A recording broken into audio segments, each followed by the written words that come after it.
Water infrastructure is a vital issue in all parts of the water sector, and as our public infrastructure is currently at risk of failure or arguably has already failed, what are we going to do?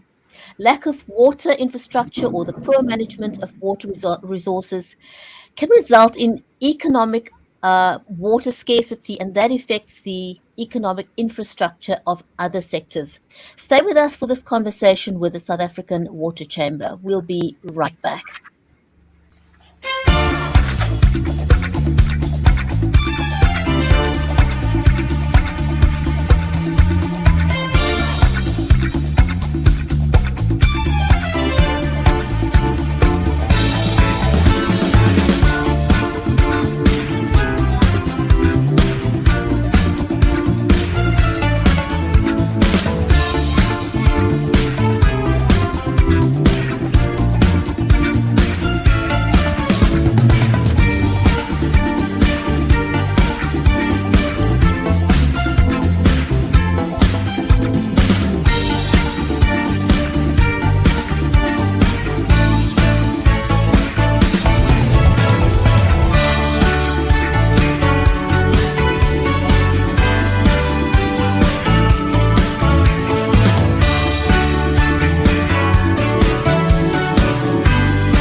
If you're just joining us, welcome to the Water Hour. I'm your host, Bridgetti.Live from Cape Town in South Africa, and our stream is made possible by StreamYard, Live Media, and the South African Water Chamber. This is an audience-centric show, so please feel free to comment and ask questions. And today we're talking about the state of our water infrastructure. If you've been following the news in the last week or so, are we facing a storm in a teacup?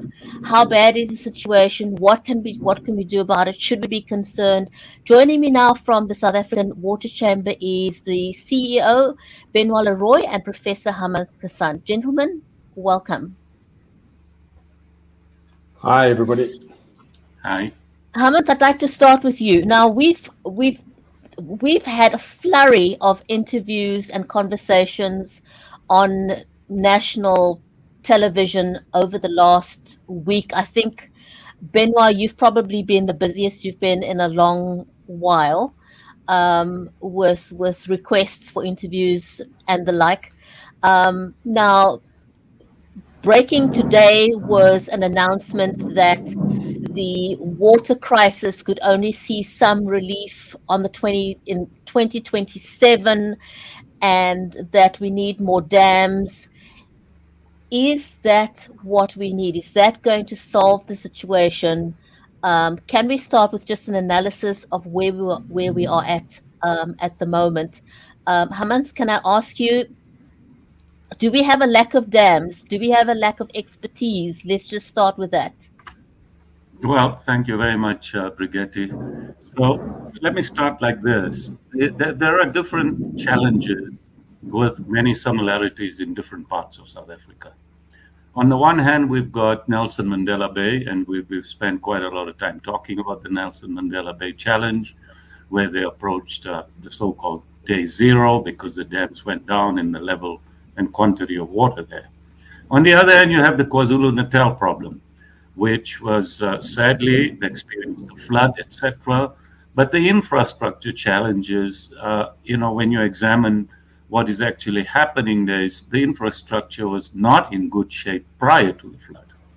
So the flood exacerbated the situation, sure enough, but at the same time, the notion of dams in KwaZulu-Natal, as you know, that's on the coast, so you have plenty of water in the sea, so to say, there. Similarly, in the Nelson Mandela Bay area, despite the fact that they ran out of water in the dams that they were using. Now let's come closer home, which is for some of us, which is Gauteng, right? The situation in Gauteng, the Vaal Dam level is in the region of 94%. So it's well known and receives its water ultimately from Lesotho Highlands via a number of channels and through other dams like the Stadfontein Dam, which is a much deeper dam, so it can store more water than the Vaal Dam, although the surface area of the Val Dam is much larger. So the rate of transpiration and water loss in the Val Dam is higher. So strategically, South Africa has always kept its water in the Sterkfontein Dam. So the bottom line here is we have water in the Val Dam, right? So building another dam, is it going to solve the problem in the Gauteng area? I'm not so sure, because if the Val Dam is 94% full, on the one hand, it shows we have sufficient resource. On the other hand, we import the water from Lesotho Highlands, and I think we've also discussed in the past that the Lesotho Highlands Phase 2 project has been delayed by several years for many reasons we've talked about in the past. That delay will impact the level of water coming into the Val Dam into the future. However, it's not a current problem, and generally this time of the year we're not normally blessed with having around 94% of water in the Val Dam. It's normally much lower if you look at the history. So I think the Val Dam, by all accounts, is in good shape for now in terms of a resource for Gauteng. So I'm not so sure that us building more dams here will solve the problem. Perhaps it could be one iteration, although one would want to look at desalination in terms of using seawater there where possible, because that's a technology that is maturing. In KZN, there are different problems, both on the water and the wastewater side. The wastewater situation is really bad because of all these pump stations that have been damaged, not been maintained for many years, and hence you're getting a pollution problem into the Mgeni River and into the beaches, beautiful beaches that we like to go and swim in. Now, that doesn't mean that our other resources are not being polluted, like the Val Dam and the Sterkfontein Dam and all of the other water resources. So pollution is an issue, and we need to stop that instantly. Now, in terms of the key challenge in Gauteng, why are we not getting water through the taps? I think this is perhaps the issue that consumers and users want to know most about. So in my analysis, the situation, and Benoit can comment sure at a point in time in Gauteng, where the big problem is right now, or we've been experiencing this for the past couple of weeks, is that the major utility, which is Rand Water, a large utility which supplies water as a wholesaler to the retail sector, which is the municipalities, of which there is about 17 of them that are supplied by Rand Water, the biggest being Johannesburg, right? So Rand Water abstracts the water from the Val Dam, it purifies it through two treatment plants, one in Vereniging and the other one called Suikerbos, both in the south of Johannesburg.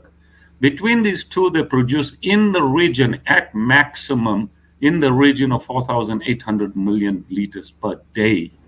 Now, that is assuming that both those plants are running at 100% capacity and that there's nothing wrong with the infrastructure in those plants, and there's no maintenance that is occurring, and everything is firing like a well-oiled machine. You would probably get in the region of 4,800, perhaps if you push it 4,900, which is not the best thing to do because you need to be maintaining infrastructure as well. Given that they may well be operating at that level, why are we still running out of water in the taps? Well, a number of factors came into play here. I think that there was some degree of exacerbation of the problem through the load shedding issues, which does impact on pumping because we need power to pump water. Okay, but that's an intermittent problem that occurs because Rand Water is the last resort in terms of load shedding. Wherever they are being supplied directly from Eskom, they should not be experiencing load shedding per se, but they could be impacted through municipalities that may be supplying some of the pumps or some of their stations along the route. So that's one issue. The primary issue, in my view, is the notion that Rand Water has indicated that the permit, the abstraction permit, they were exceeding their license, so to say, in terms of abstraction. That was quickly changed, as I read in the media, by the minister saying, fine, for the next 9 months, you can abstract the water that you think you require in order to purify and provide water with an unseeming amount of supply, hypothetically. The challenge, I believe, is that I don't believe, and I'm not aware that Rand Water is capable of supplying more than that maximum quantity that I mentioned, because the additional augmentation of plant In other words, the additional capacity to treat water, which requires expensive infrastructure, those projects are not live right now, meaning that we do not have capacity to supply more than the 4,800, 4,900, despite what you do to the water permit. Of course, many people are concerned that by increasing the water permit, you're actually postponing the inevitable, because that water permit abstraction license was put in at a certain quantity in order to preserve the environment and the ecosystem. And to take care of other users downstream. But understanding that we have a challenge, that permit license may have been extended now, increased, but you have to be able to purify the water in order to increase the total quantity of water. So that total quantity of water, one is not sure that we will be able to increase that, firstly. Secondly, I think it's a well-known fact that, and this is a common problem now to Gauteng, KZN, and to the Mount Nelson Mandela Bay Area, and to the entire South African region, that in the municipal systems, in your distribution network, right, the reticulation network of the municipalities, we're losing in the region on average 40% of water. This means that basically, in layman's terms, what happens is rainwater purifies the water, it supplies it to the municipalities here at Gauteng. Before the municipality supplies it to our homes, we lose 40% of expensive, purified, scarce resource water into the ground. Now, herein lies a huge challenge. That's 40% being lost. So in the event of rainwater supplying some 4,800, for example, if we take 40%, that's at least like 2,000 million liters a day that's going down the drain that nobody can use. Now, can we arrest this situation quickly? Therein lies the huge challenge for South Africa. The global experience demonstrates that, yes, you can arrest this challenge, but you cannot do it overnight. It's going to take you many years to do this. And of course, there's strategies that you can use. There are tools you can use to measure what's occurring. You need to fix the pipelines, the infrastructure. So to make a long story short, I can't see, and one would like to believe, but when one is hesitant to believe that this problem is about to go away tomorrow morning or next week or next month.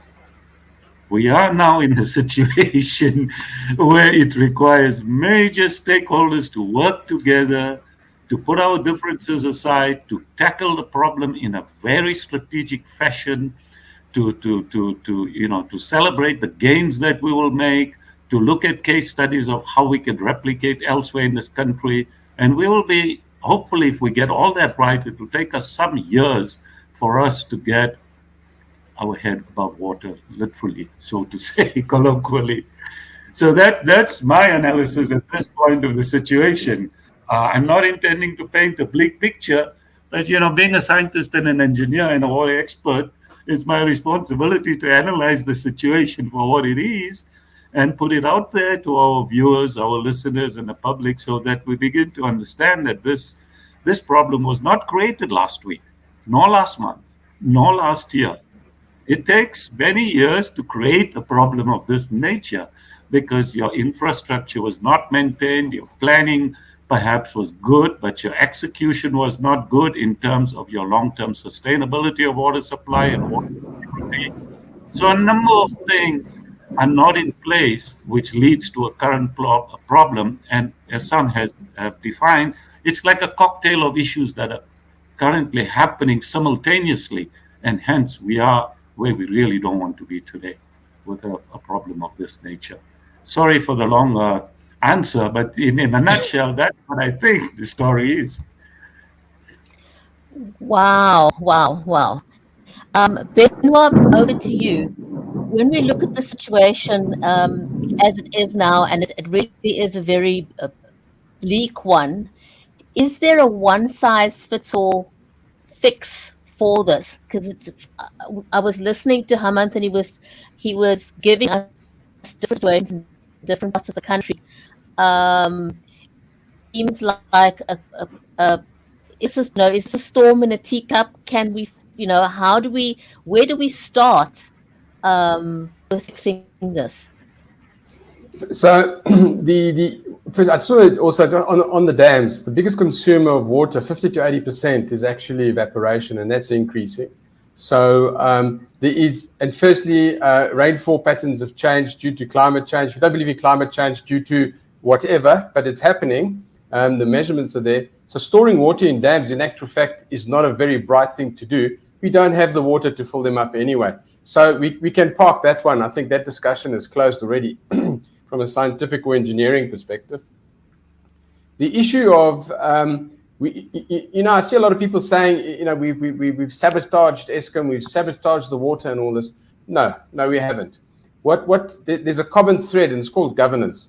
And governance at an economic level has lapsed, the economy has tanked, and what happens is through pure ineptitude downstream with network industries like logistics, so let's talk about PROSA and non-existent railway lines, energy and water and wastewater. What happens is, though there's not enough skills or money in the system to lubricate the asset management.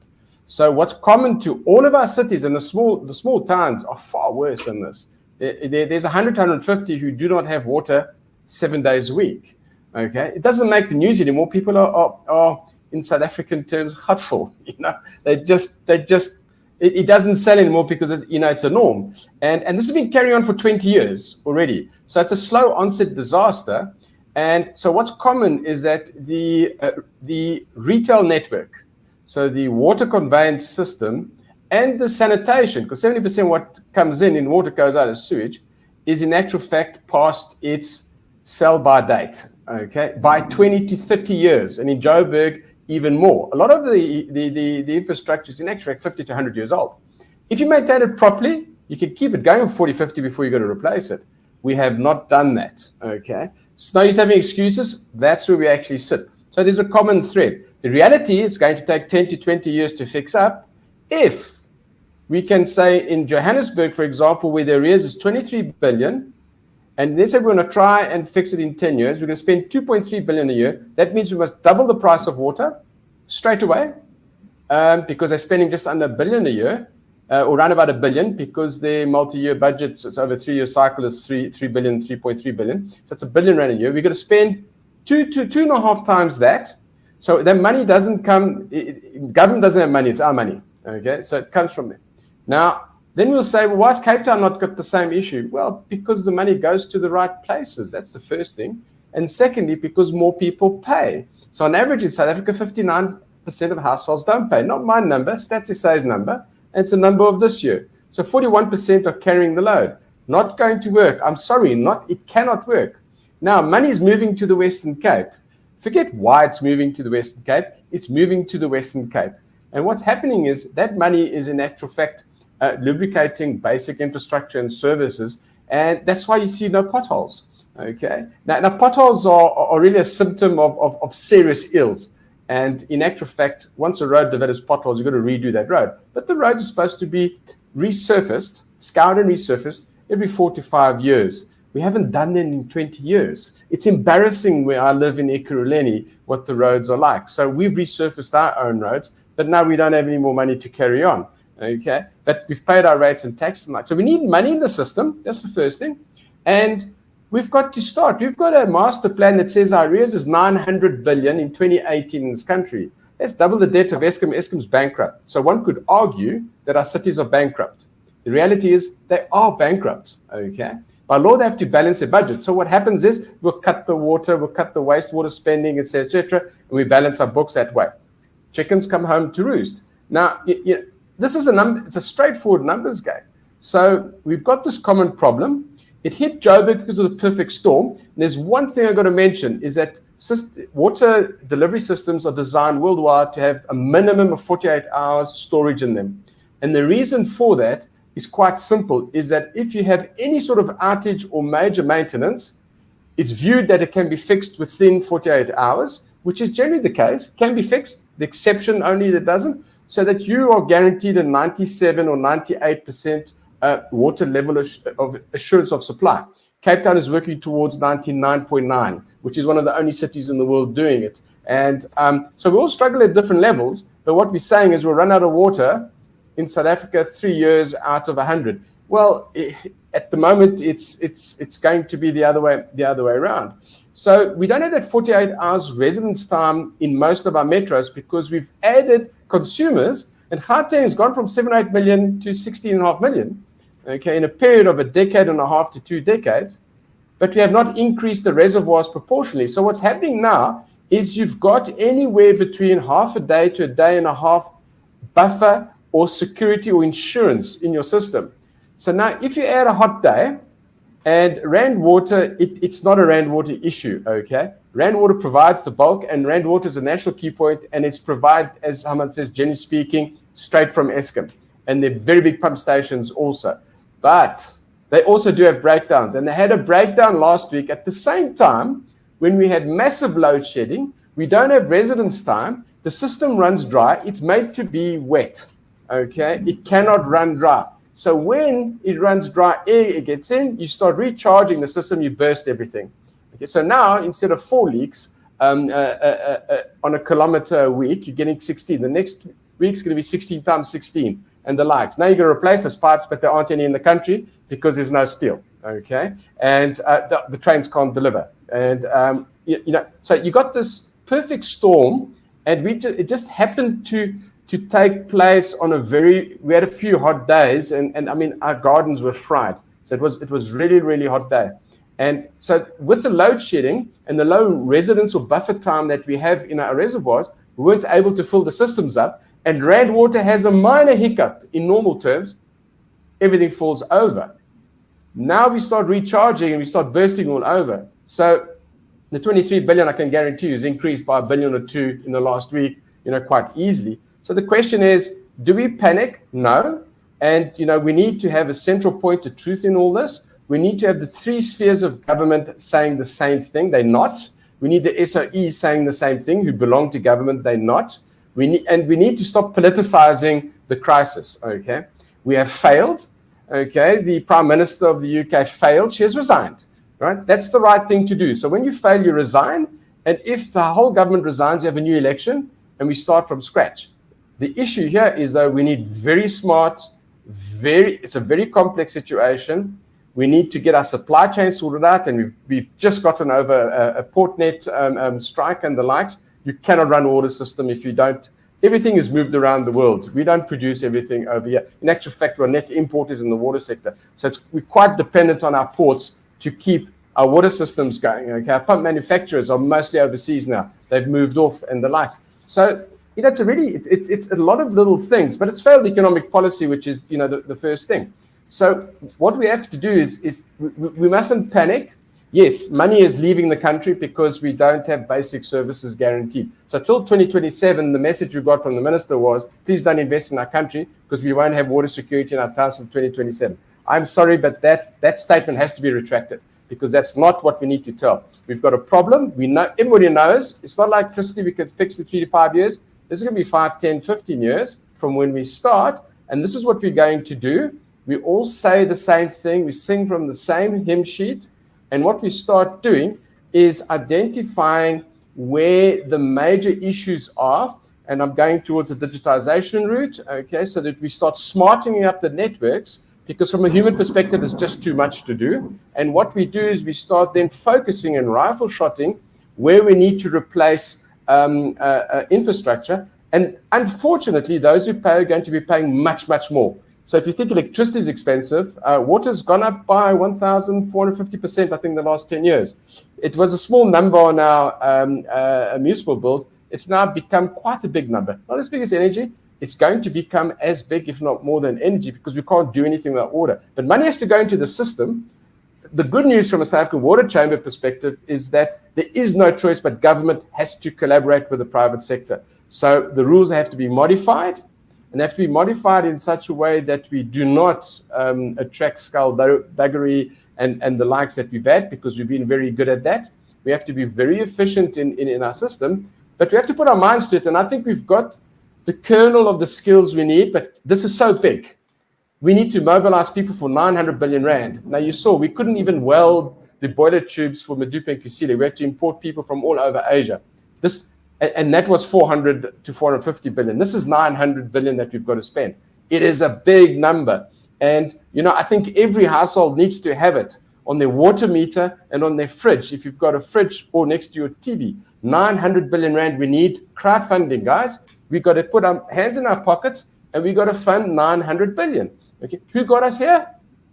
Sorted out the ballot box. But that's the reality we have. And my neighbors, okay, they speak to me and they say, what's going on? It's like, this is new. But I said, 20 years ago, we were saying this. It's not new. It's just that it's gone the wrong way. So it's going to cost us a lot of money. The technology is there to sort it out. And in actual fact, eThekwini needs 20 billion. And the whole emergency fund for South Africa is 5 billion. And has to be spread quite a bit. And normally it goes into things like very basic, not into infrastructure. So providing people with shelter, with food and water and all the likes. So there is no money now. So is Durban going to stay shut because its vulnerable system fell over with the floods? So, with too much water. And who's going to go and swim with the turds now in December? Nobody's going to go and do that. It's really not, not advertising. Umsaga Rocks Beach is still closed today as we speak. And that's where the big money goes. And you go to Belita and all the likes. What's happening to the ecosystem? Other people's money has run out. And that's due to poor economic policies. Now we've got to sort it out. We've got to reboot the system. And we have to all club in to get ourselves out of it. And it means a lot of sweat equity, effort. We have to stay calm and a lot of money. Okay? So those who haven't left and those who are in the country, you have to put a lot of money towards water, because it's a slow process. And what we're going to do is, we're not good. We've seen in Medupe Kusile, we're not good at mega projects. We're going to have to import some very, very skilled project management people to be able, not engineers, project management people, to be able to use the latest supply chain management and project management office strategies so that we can start expediting this. Yes, they're expensive, but we can't afford not to do it. And the one issue we do have, and to me it's a problem, it's not a challenge, is that worldwide the water sector is booming because people have woken up a while ago. It started booming about 10 years ago. So people flow towards good opportunities, safe, secure environment, and a reasonable income. So we're going to have to compete in that. And believe you me, with the rand at 18.36 to the dollar, it's going to be quite expensive. But we have to do that. So instead of spending money on bloated civil service and 3 times the employees we need in Eskom, and 3 to 4 times the amount of councils we have in local government, we're going to have to put it in fixing infrastructure, water and energy at the same time. They're really interlinked, so we can't really separate them, and we can't do one without the other. They're totally interlinked, and our systems are not designed to operate under electrical load shedding. A lot of people are asking the question, but why? Our systems are all designed to run 24/7, 365 days. They weren't designed not to run. And because of the issues we have, we're now in a situation where it's intermittent supply, and no town planner in the world designs around that. Ukraine today, in the last week, 30% of their power stations were destroyed. They don't have load shedding, and their trains, still running. They've got a full-blown war. So, we've got to contextualize it. So we're at war with ourselves internally here, and we're in a very, very bad pickle. And we need to get ourselves out of that pickle. And at the same time, we have to attract tourism and various investments and the likes. It just gets a bit more difficult. And for me, that makes me very uncomfortable from my selfish perspective, because, how do you survive if you can't trade with the world because you don't have water to run your factories and water for employees and staff and the likes? Government needs water also. So, yeah, I think we've got the wake-up call, and let's take the good side of it, and let's get in boots and all and get our hands dirty and wet. Hamant, given that Gauteng doesn't have access to, or desalination is not an option in Gauteng because it doesn't have access to seawater there.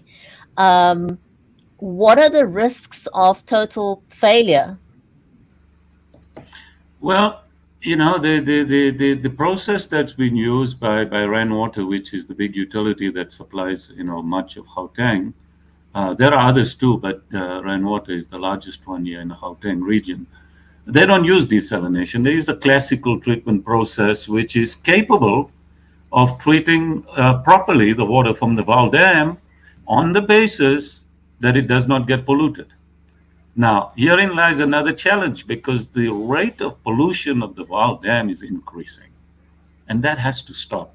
Because if that water gets more polluted, the current process and the technology being used at rainwater to supply the water it currently supplies will not suffice to remove some of the bad compounds that come through with the pollution. And hence, it's going to cost you a lot more money to replace the technology. And that also takes time.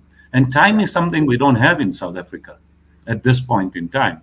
So really, you need to sort that pollution element out. So I don't see a need at this stage for desalination. In addition, the plans for the additional infrastructure to be able to supply at least another 600 to 800 megaliters a day, those plans were well put in place. It's just that that infrastructure has not been built yet for many reasons.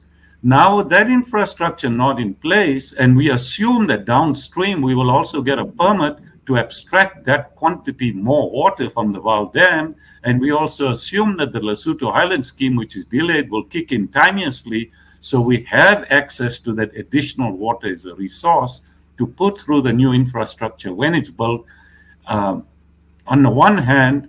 But see, all that money that's being spent on that additional infrastructure would not have been required. If you do the numbers and if you reduce the leakage from 40% to 10%, you would not need to augment that infrastructure with billions of rands by saving that quantum of water.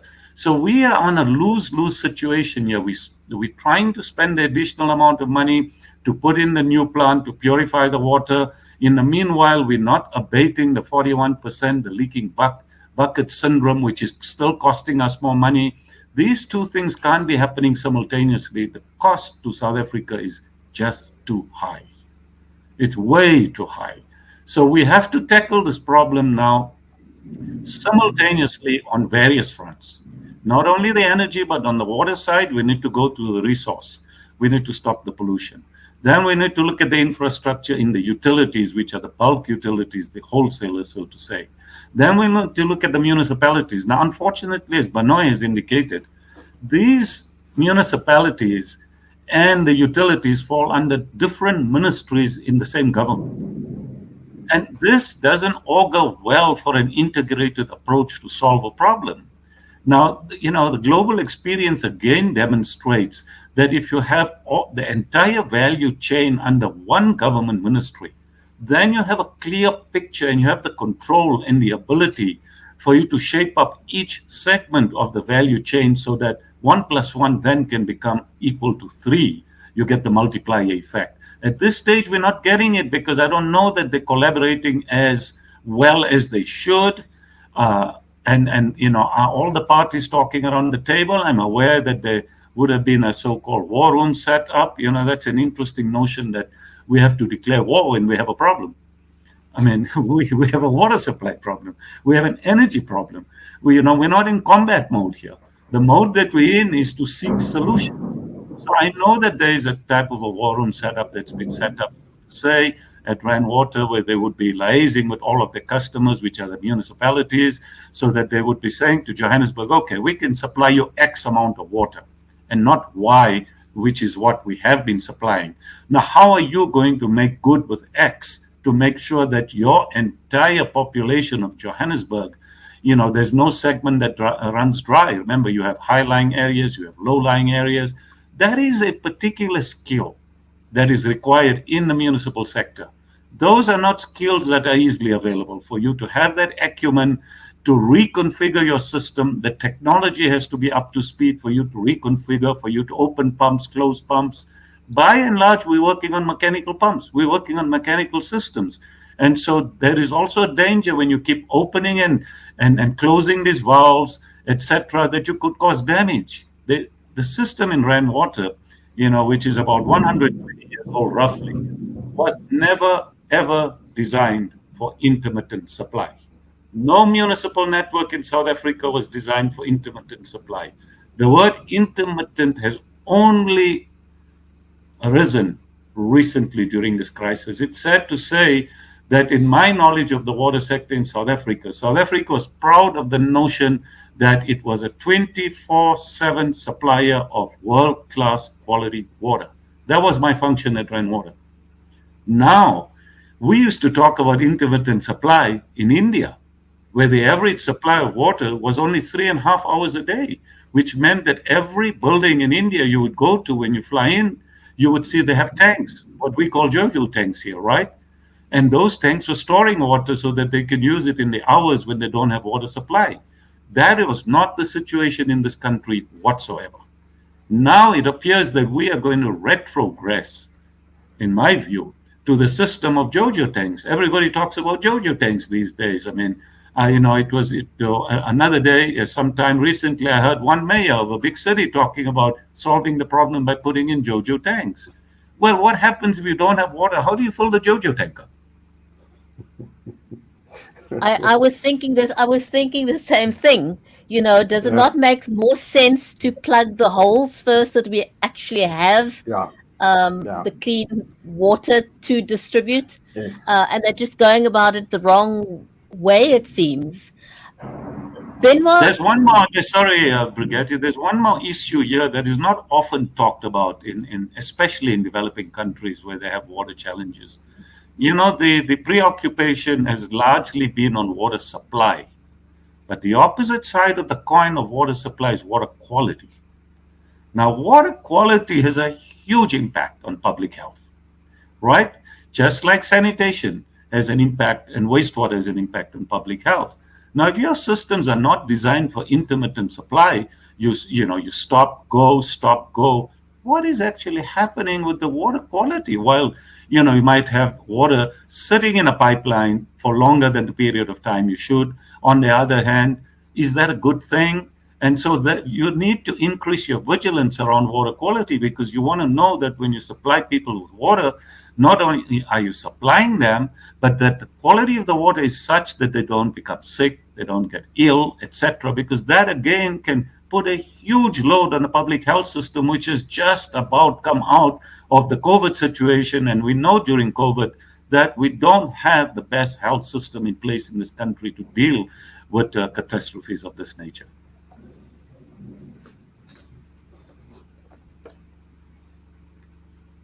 So, it might sound like a sad story, but this is the reality of the ground. The water business is a complex business. You're in the health business here. Yeah. Oh, my goodness. So Jacques made an interesting comment here, but we've previously discussed that we don't have an issue with technical qualifications, or we don't have a lack of skills.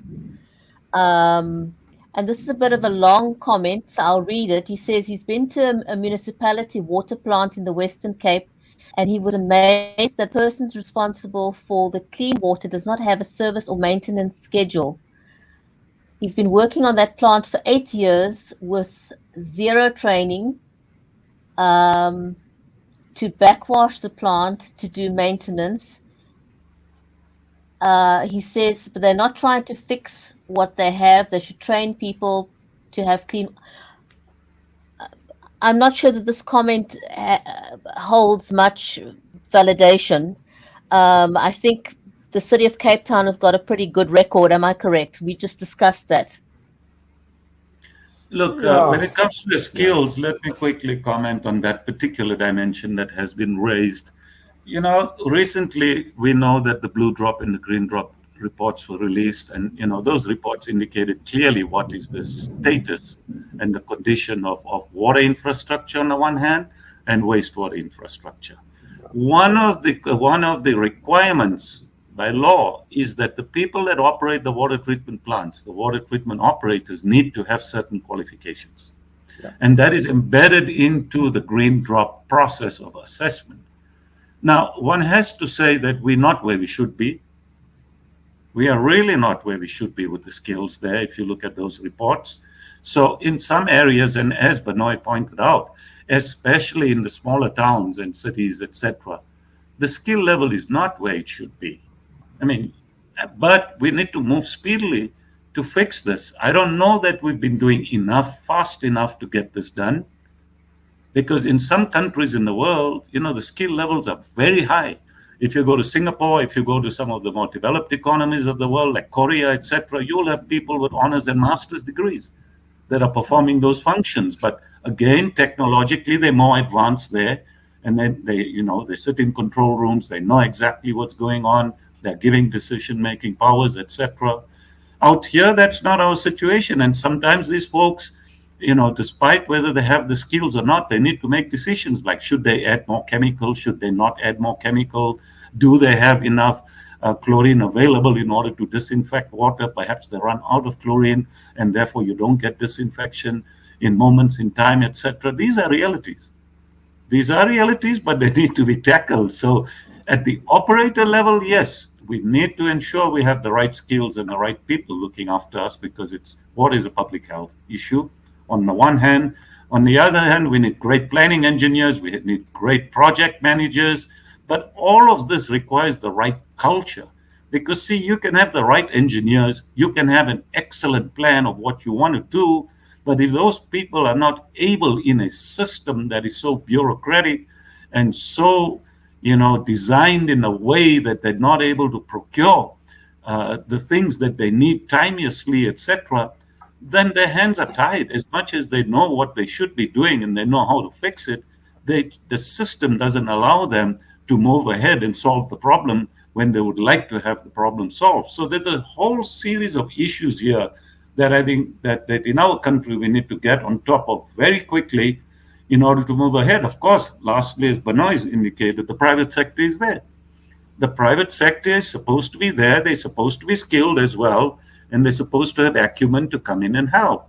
Now we need to create the enabling environment for them to come in, because whilst we agree that National Treasury has all sorts of rules and that we should ensure that we are a corruption-free society, we subscribe to that, we respect that. But this is not business as usual. The country is sitting in a desperate situation. So therefore, we need to expedite those processes in the interest of fixing up our infrastructure, to bring in the right private sector players, the public sector players, and say, okay, folks, where are the skills? Who has which competency? What can we do? Where's the low-hanging fruit? How can we move ahead? And how can we begin to demonstrate and change the narrative in South Africa? I think that we've had too many days in this country with bad news. Way too many for many of our lifetimes to come into the future now. We need to change the narrative. We want to be waking up with some good news stories to say, hey, did you know that this little town out there is on top of its situation and it's improving and it's conquering its problem? Johannesburg residents, do you know that we're doing X, Y, and Z in order to ameliorate your crisis? That's the kind of narrative we ought to have in a country that is trying to aspire to improve and slowly aspiring toward excellence, which is what we had. This country was steeped in excellence. Eskom was a globally well-known utility.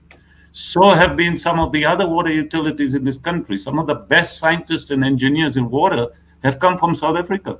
They're sitting all over the world. They're doing all types of great stuff. Some of the best innovations came from here. So here's the time for us to get together to overcome. One example in case in point was the 2010 World Cup. We got it done, right? All said and done, we got it done. So where is that energy and spirit now, 12 years later, when our country has this level of problems? We need that level of energy in order to say, we can do it. Let's sit around the table together and let's innovate the plan, and let's move step by step with small victories, and let's give people good news to celebrate. Thanks. Thanks very much. And so, Benoit, you always say that, we shouldn't let a good crisis go to waste. What opportunities does this crisis offer the private sector? How can they step in and help, and what will it take to make that happen? Well, those who allowed it to happen cannot fix it. So by definition, government is overwhelmed and cannot fix it. Definitely not on its own. So, governments are there to govern. And, the gentleman there, Jacques, talking about, it's a governance lapse. Every plant has a license, and you have classified operators from 0 to 6 or 7, etc., depending on their size and complexity and the likes. Why has the regulator allowed these plants to have unqualified people, for example? So the blue and green drop report shows us that 97% of the plants do not do not comply. So the opportunity from a business perspective is the 900 billion rand in 2018 money. So it's way over R1 trillion now. But I think the number was understated probably by 50% purely because the networks are underground and all the likes. And now if we go and dig in and take stock properly, we're going to find that there's 2 to 3 trillion rands worth of water infrastructure that has to be reinstated, not replaced, reinstated. Replacing it is much more. But put a multiplier of 4 onto that. Okay, so we've got 8 to 12 billion, trillion rands worth of economic GDP value add. So it has to be done, in a very, let's say, smart way, appropriate way. And we don't want a Zondo commission after this. But this is really, really big money. So the private sector and money will flow where the returns are the best. And there's, international money. There's a lot of international money that is earmarked for Africa and the likes. Unfortunately, we have a bad reputation, and we need the Zondo Commission outcomes to be implemented to try and overcome that. Because one of the realities we have in the water sector is a lot of the multinationals are very wary about coming back into South Africa, and it's one of the things we've been trying to deal with. But I'm sure we can overcome that and get our credit rating up, and the likes. So there's a huge opportunity. But also this week, the reindustrialization master plan for water and sanitation was released by TIPS on behalf of DTIC. And we as a chamber worked in with a lot of stakeholders there. What it shows is that on the back of this master plan, and now let's say we've got a catalyst with the issues and the problems that have surfaced in the last couple of weeks, is that there's an opportunity to reindustrialize so that we can become net exporters of the components that go into the water value chain. At the moment, we are net importers, and in many things, including the water sector. We used to export technology, valves, taps, pipes, tanks, finished systems. Now we import virtually everything, not piping and tanks, but virtually everything. And that's got to reverse itself. So there's an opportunity to reindustrialize. But I'm not going to build my factory here and invest 100 million rand, for example, which is not a lot of money in euros or dollars these days. I'm not going to do that if I know that there isn't a reasonable security around my water and energy and labor and logistics. I've got to bring my raw materials through ports and all the likes. So, that's what we call them network industries. They aren't singular. They are connected to everything. So we need water security to get water security back in. We need a basic water security. The difference with water is no substitute, whereas with the energy there are. So there's really huge opportunity. So we're sitting on a cliff where we could fall down or we could go up and we could rebuild ourselves. Unfortunately, the country needs to change its governance structure, its procurement architecture. And, we also need to start believing in ourselves. And, we just can't have this discount nonsense, for example, that we've had there. And I don't say that with any apologies. Okay, you deserve everything that you're getting. We need to have that nonsense out because that doesn't do any good for reinstating the faith in people here and people from outside towards inside, So we've got a lot of work to do. We've got a lot of PR work to do. But we've got to get our ports going again. We've got to get our electricity sorted out.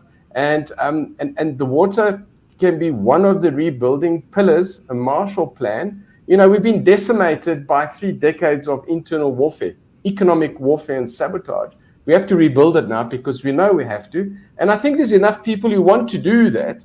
And, the water sector has been damaged for 3 decades. The first decade of my life was really good. And then it went into purgatory. In the last 2 decades, we just pulled out of it, went into other businesses because it just was no investment from government that made it worthwhile. But, the sector is nearly 200 billion rand a year. It's a big sector. It's a very big sector. It is 10 times the size of the waste sector, for example. And the energy sector is obviously bigger. But it's not a small sector at 170, 180 billion rand a year.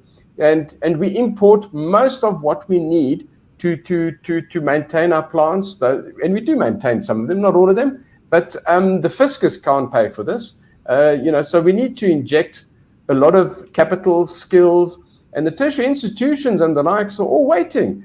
They said, what courses do we design when we were doing this industrialization master plan? And they said, there's no demand. So we've got the courses ready. We modify them according to the skills that we need, but we need demand. And demand is generated at local government level, not at national. National level puts policies together, local government implements, and local government cannot afford to be where it is now.